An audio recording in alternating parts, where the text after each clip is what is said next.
대놓고 읽어보자 금서 19 7위 공개합니다. 무시무시한 모모의 실체. 제2차 세계대전이 끝날 무렵 연합군 사령관들은요. 이 책에서 잔인한 나치즘이 생겨난 거야. 사람들이 절대 이 책을 읽어서는 안 돼. 뿐만 아니라 1990년대 미국 애리조나주와 플로리다주에서는요. 여성을 불태우고 토막 살해하고 식인까지 하다니 이 책은 너무나 끔찍합니다. 성차별적이고 권위주의적인 세계관을 주장한다며 이 책을 금서 조치시키기도 했습니다. 야, 뭐지? 아, 이게 내용만 들으면 지금도 좀 위험해 보이는데. 자, 이 잔혹한 베스트셀러의 정체, 바로 그림 형제의 어린이와 가정을 위한 이야기입니다.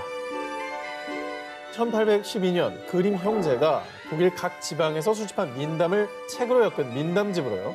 우리가 알고 있는 백설공주, 신데렐라, 헨젤과 그레텔 등 아이들의 동심을 자극하는 아름다운 동화들의 원작이라고 할 수 있습니다. 자, 우리가 익히 알고 있는 이 아름다운 동화와는 달라도 너무 다른 원작의 이야기를 살펴보겠습니다. 먼저 백설공주에서 평소 백설공주를 질투하던 왕비는 백설공주를 죽이고 폐와 간을 가져오거라. 정말 이렇게 끔찍한 명령을 내리는데요. 하지만 사냥꾼이 백설공주를 가엾게 여겨 대신 멧돼지의 폐와 간을 가져왔고요. 그것을 백설공주의 것이라 여긴 왕비는 본인이 직접 먹어치웁니다. 어머나. 또 다른 이야기인 신데렐라에서는요. 다들 아시다시피 신데렐라가 흘린 구두를 가지고 왕자가 신데렐라의 집에 찾아오지 않습니까? 예. 하지만 의붓 언니들에겐 신데렐라의 구두가 너무 작았죠. 그러자 계모는요. 어차피 왕비가 되면 걸어다닐 일이 없으니 발가락을 잘라서 구두를 신어. 아우. 하지만 결국 신데렐라와 왕자는 결혼해서 행복하게 영원히 살았답니다. 라고 끝나는 게 아닙니다. 왕자와 결혼한 신데렐라는 복수를 결심. 신데렐라? 그렇습니다. 절름발이가 된 의붓 언니들에게 비둘기를 보냈고요. 비둘기가 의붓 언니들의 눈을 쪼아서 실명을 시켜버립니다. 이야, 이건 뭐야? 하도 고운데 완전 고어물이에요? 나는 이거는 와 절대로 나는 우리 딸한테 읽어주지 않을 것 같아요. 너무 잔인해. 아, 그렇지. 못 읽어주죠. 네. 근데 이 그림 형제는 왜 이렇게 잔혹한 동화를 쓴 거예요? 사실요, 이 그림 형제는 그림 작가도 아니고 동화 작가도 아닌 언어학자이자 문헌학자였습니다. 독일 역사를 연구하기 위해서 민담을 모았고요. 이 민담에 담긴 언어와 문헌들을 후세에 전하기 위해서 내용을 바꾸지 않고 출판을 했던 겁니다. 민담이 세긴 하지. 그리고 그 후로 45년 동안 7번의 보완과 수정이 있었다고 하고요. 훗날 이 D사에서 이 이야기를 아이들의 눈높이에 맞춰 아름답게 포장, 우리가 아는 동화 또 애니메이션으로 전하게 된 거죠. 대놓고 읽어보자 금서 19, 17회를 공개. 저주를 부르는 금단의 책. 1999년 미국 미시간주에서는요 이 책을 두고 아니, 어떻게 이런 책을 우리 아이들이 읽게 할 수 있죠? 또 2019년 미국 테네시주에선 아니 이건 저주를 부르는 책이에요. 아이들을 읽고 악령을 불러내면 어떡할 겁니까? 뿐만 아니라 2000년 영국 켄트, 2007년 아랍에미리트 등 전 세계 각지에서 저주와 악령을 부른다는 이유 등으로 이 책을 금서로 지정했습니다. 악령을 불러낸다고요? 신비롭고 이교도적인 어떤 내용일 거라는 생각은 들어요. 세계 각지에서 금서로 지정한 이 책은 바로 1997년 첫 시리즈 출간 이후 전 세계에서 무려 5억 부 이상 판매된 베스트셀러 조앤 K 롤링의 해리포터 시리즈입니다.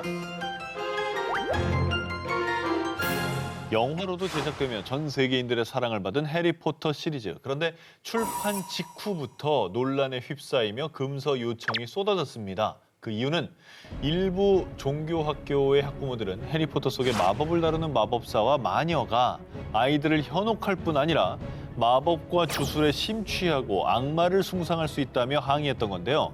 뿐만 아니라 해리포터엔 아브다 케다브라, 크루시오, 임페리오 이렇게 일명 3대 저주 주문이자 금지 주문이 등장하는데요. 2019년 미국 테네시주의 종교학교에서는 실제 퇴마사에게 자문을 구한 끝에 책 속의 저주 주문들이 실제로도 저주를 부를 수 있다고 주장, 아이들이 책을 읽지 못하도록 교내 도서관에서 퇴출했습니다.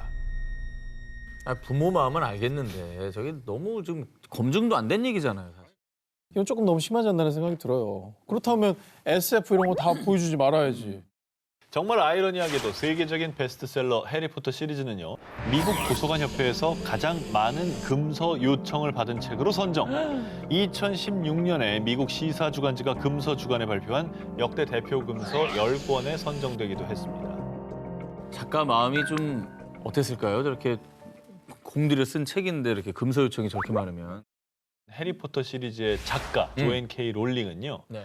금서 목록에 오르는 일은 오히려 대단한 관심의 반영이라고 생각해요. 라며 쿨한 반응을 보였다고 합니다. 익스펙토 패트로눔. 제가 유령을 물리치는 수호신을 불러드리는 주문을 외쳐드렸으니까요. 여러분 모두 저주와 악령 걱정 없이 재밌게 독서하세요. 대놓고 읽어보자 금서 19, 13일을 공개합니다. 살인 현장에서 발견된 금서. 자, 이번에 소개해드릴 책은요. 1963년 11월 22일 존 F 케네디 전 대통령의 암살 현장에서 발견된 책입니다. 자, 1980년 12월 8일 살인범 마크 채프먼이 비틀즈 존 레논을 살해하기 직전 이 책을 읽었다고 해서 수많은 음모론을 양성해냈는데요. 1951년 첫 출간된 제롬 데이비드 셀린저의 고전 소설 호밀밭의 파수꾼입니다. 두 기자님께도 익숙한 책이죠? 저는 이건 안 읽었어요. 저는 프로그램으로 읽었습니다. 그래요? 제목은 들어보셨지만 내용 모르는 분들을 위해 간단히 소개를 해드리겠습니다. 자, 명문 사립학교 펜시 기숙고등학교에서 5과목 중 4과목을 낙제하며 퇴학을 당한 16살 소년 주인공 홀든 콜필드. 자, 홀든은요 퇴학당한 김에 가쁜 이유 갑자기 뉴욕행을 감행하게 되는데요. 바로 그 여정을 담은 홍장 소설입니다. 자, 소설 호밀밭의 파수꾼이 출간되자 위선으로 얼룩진 세상을 바라보는 청소년의 성장통을 사실적으로 그려낸 수작이라고 평가받았고 미국 청소년들뿐만 아니라 전 세계 청소년들이 자신들을 대변하는 소설이라며 열광했습니다. 이제 모르시는 분들은 전원일기라고 생각하시는 분들이 굉장히 많아요. 그래요, 뭐 영롱 후계자의 얘기인가 뭐 이럴 수 있어요. 허수아비의 의인화 책인가? 어떤 목가적인 그런 내용. 네. 자, 그런데 말입니다. 1960년대 미국 오클라호마주의 한 고등학교에서 호밀밭의 파수꾼을 교재로 지정한 해당 교사를 해고한 것을 시작으로요. 미국 내 많은 고등학교에서 절대 읽어서는 안 되는 금서로 이 책을 지정했습니다. 이게 혹시 앞에서 말한 대로 살인자들에게 영향을 끼친다는 뭐 음모론 때문에 금서로 지정이 된 건가요? 음모론 때문이 아니고요. 이 소년의 일탈이요. 소설 내에서 리얼해도 너무 리얼했던 겁니다. 세상에 저항하는 반항아답게 이 말끝마다 육두문자를 달고 사는 거 하면요. 심지어 금발머리는 춤을 잘 추었기 때문이다. 내가 같이 춤췄던 여자들 중 최고였다. 이렇게 뉴욕의 클럽을 전전한 내용도 나오고요. 아하. 담배를 줄곧 피워댄 데다가 어니클럽에서 스카치를 마셨기 때문이다. 매춘부 때문에 몸단장을 할 필요가 없다는 건 알고 있었지만 무슨 일이라도 해야만 할 것 같았다. 이렇게 술, 담배는 물론 호텔로 매춘부를 부르는 내용까지 나옵니다. 좀 일탈이 과하긴 했죠. 예. 하면 안 되는 일이 너무 많이 나와요. 네. 너무 이제 뭐 아주 세트로 하고 있습니다. 예. 홀든의 일탈과 이탈 끝에 작가 셀린저가 남겨둔 희망. 나는 늘 넓은 호밀밭에서 꼬마들이 재밌게 놀고 있는 모습을 상상하곤 했어. 어딘가에서 내가 나타나서는 꼬마가 떨어지지 않도록 붙잡아 주는 거지. 말하자면 호밀밭의 파수꾼이 되고 싶다고나 할까? 결말은 굉장히 희망적이었던 겁니다. 그죠? 새삼 책의 제목을 잘 지어야 된다는 생각이 드네요. 아니 그 출판업에 또 종사하고 계시니까 뭐 이렇게 제목 한번 제목을 갑시다. 뉴욕의 중이병. 이런 거죠. 갑자기 허울대죠. 대놓고 읽어보자 금서 19, 12위 공개합니다.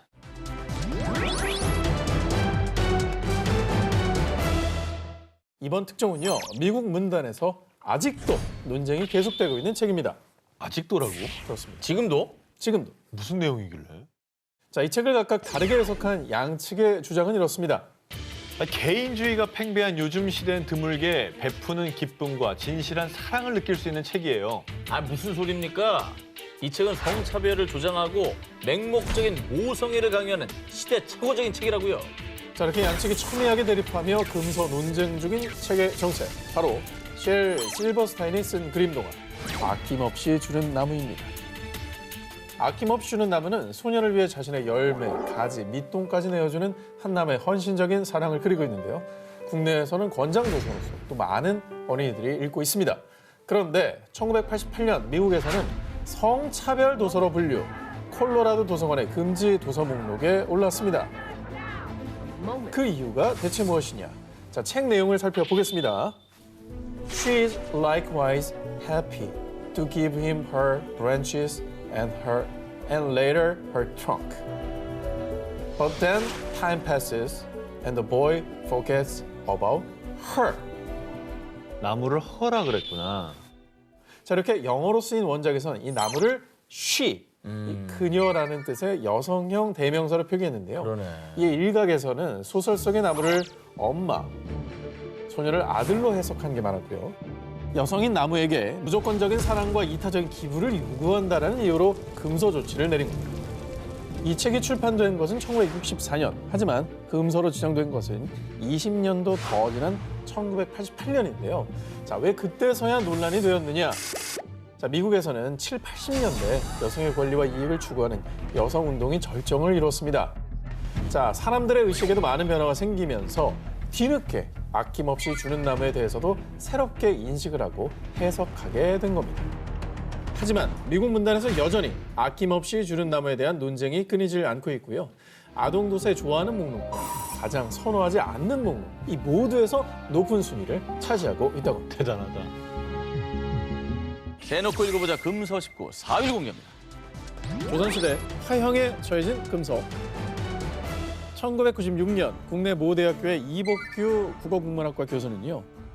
국사편찬위원회의 의뢰를 받아 16세기 문신 이문건이 한문으로 쓴 묵제일기를 살펴보고 있었습니다. 그런데 이 뭐야? 제3책 뒷장에 빼곡히 적힌 한글.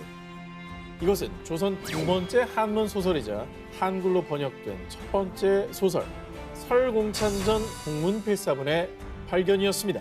와, 한글이다. 설공찬이 이렇게 써 있네. 누가 낙서를 한 것처럼 이렇게 이게 해놨네. 최초로 발견이 됩니다. 와, 너무 신기하다. 자, 이 설공찬전으로 말할 것 같으면 조선 초기 중종 6년 때인 1511년 문신이었던 채수가 쓴 작품으로요. 순창설시인 설공찬이 사촌 동생의 몸에 빙의해 사람들에게 저승 경험담을 들려준다는 이른바 조선 판타지 소설이었습니다. 우와. 판타지 소설? 그렇습니다. 자, 그런데 말입니다. 당시 설공찬전이 세상에 나오자 백성들의 정신을 흘리게 하고 풍속을 어지럽힌 이 책을 모두 불태워라.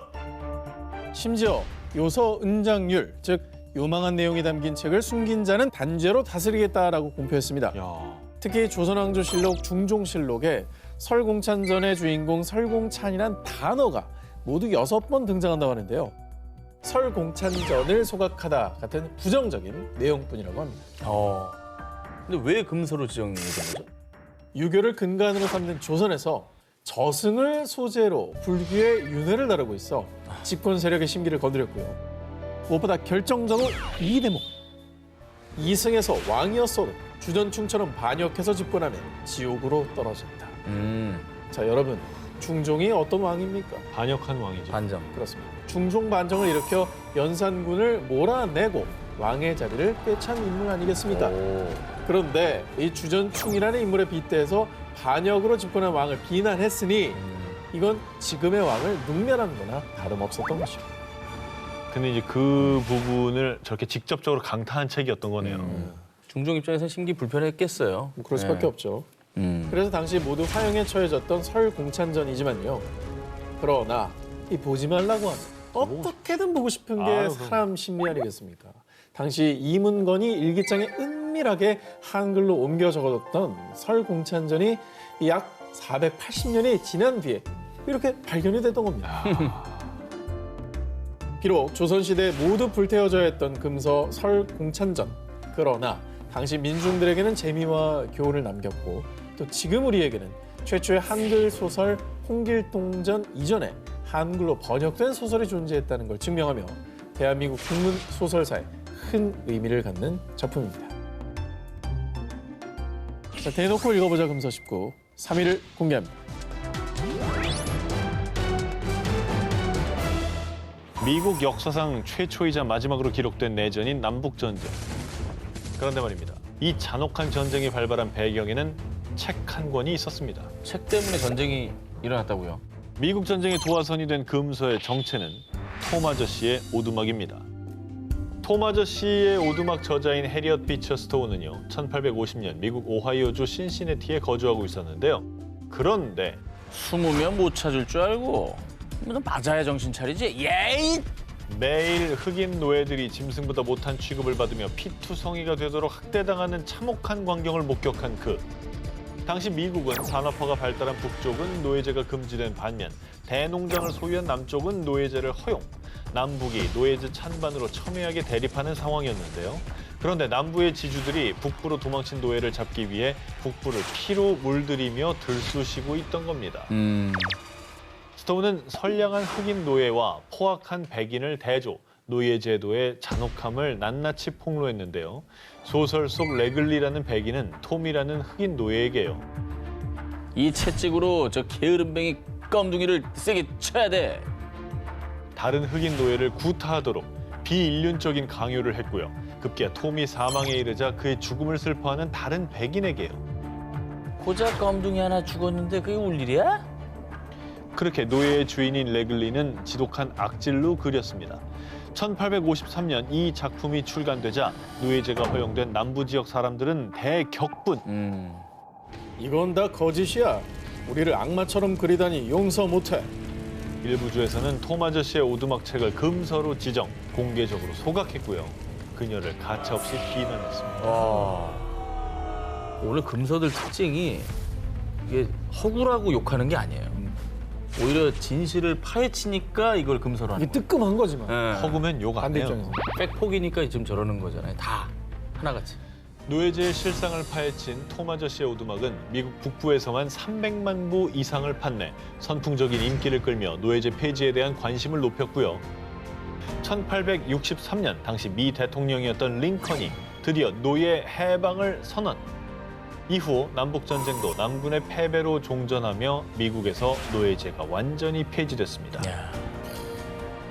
뭐 직접적으로 이 책이 노예제를 폐지시킨 건 아니었지만 사람들의 어떤 마음속에 노예제의 실상을 알리는 데 중요한 역할을 했고 결국 이 날을 오게 한 아주 중요한 역할을 했었던 거는 분명한 것 같습니다. 노예제의 실상을 알린 책 톰 아저씨의 오두막은 흑인들에게 희망의 빛을 던져준 반짝이는 금서였습니다.